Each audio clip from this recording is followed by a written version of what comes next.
আসসালামু আলাইকুম বন্ধুরা, আজকে আমরা ব্যঞ্জন বর্ণ দিয়ে দুইটি করে শব্দ শিখব, ক থেকে ঘ পর্যন্ত।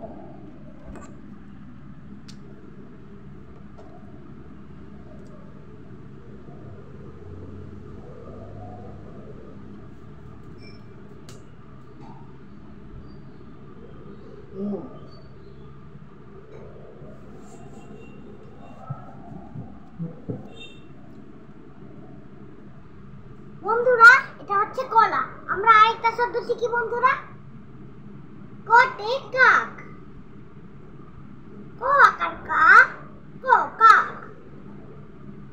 বন্ধুরা, এবার খ দিয়ে লেখা শিখি, চলো বন্ধুরা।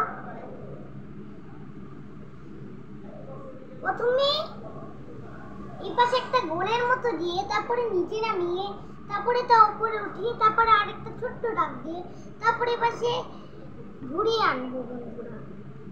এরপর এই পাশে একটা বন্ধুরা দাগ দিয়ে খতে খবর বন্ধুরা, খ ব র খবর।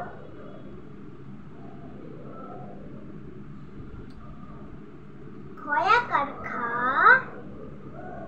ট খাট।